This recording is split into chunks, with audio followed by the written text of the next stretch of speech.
اللہ تعالیٰ نے قرآن مجید میں فرمایا یا ایھا الذین آمنوا لا ترفعوا اصواتکم فوق صوت النبی، اے ایمان والو اپنی آوازیں میرے نبی کی آواز سے اونچی نہ کرنا۔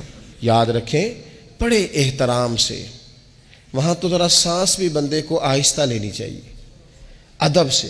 وہاں بھی اونچے اونچے ٹیلی فون، یہ اب میں لائیو چل رہے ہیں لائیو، اور ایسے ایسے بندے لائیو چلا رہے ہیں جن کے بارے میں خیال آتے ہیں کہ یار آپ مہربانی کریں موبائل چلانے کی بجائے تسبیح چلائیں، آپ موبائل چلانے کی بجائے زبان چلائیں، درود پاک پڑھیں۔ کہتے ہیں یہ اب میں اتر گیا ہوں، یہ اب میں پہنچ گیا ہوں، یہ اب میں کھڑا ہو گیا ہوں، یہ دیکھو اب یہ سامنے بیت اللہ شریف نظر آ رہا ہے، یہ اب دیکھو حجر اسود کی زیارت کر لو۔ بھائی چھوڑ دے، تو اللہ کی بارگاہ میں تو حاضر ہے، تو غور تو کر، تو کہاں کھڑا ہے؟ اور پھر حضور کے روضہ انور پر تو فون ملائے گا، تو باتیں سنائے گا، تو کہانیاں سنائے گا۔ کیا خوبصورت کسی شاعر نے کہا تھا، اس نے کہا تھا زائر کوے جنا آہستہ چل۔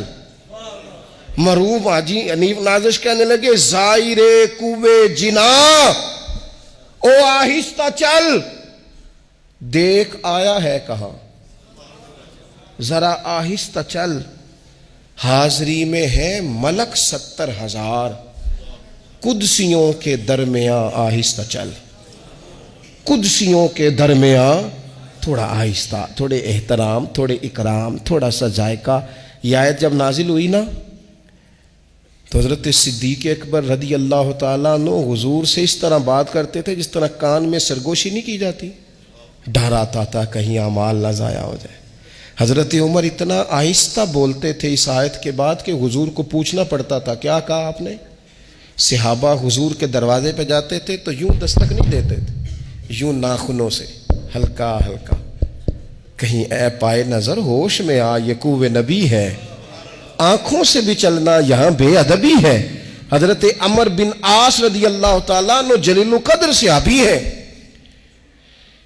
ابن شماسہ کہتے ہیں ان کے انتقال کے وقت میں ان کے پاس گیا تو میں نے ان سے قبول اسلام کی کیفیت پوچھی، تو وہ کیفیت بتا رہے تھے، تو بتاتے بتاتے کہنے لگے مجھ سے حضور کا حلیہ نہ پوچھنا،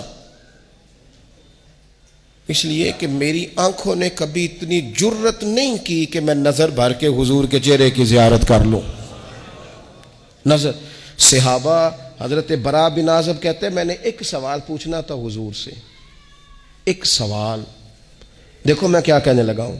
حضرت برا بن عازب رضی اللہ تعالیٰ عنہ کہتے ہیں ایک سوال پوچھنا تھا، 1 سال میں نے انتظار کیا، میری جرت نہیں ہوتی تھی، حوصلہ نہیں ہوتا تھا کہ میں کریم سے سوال پوچھ سکوں۔ کس سے پوچھوں بھلا؟ حضور کے سامنے جاتا تھا تو میں خاموشی سے آ جاتا تھا۔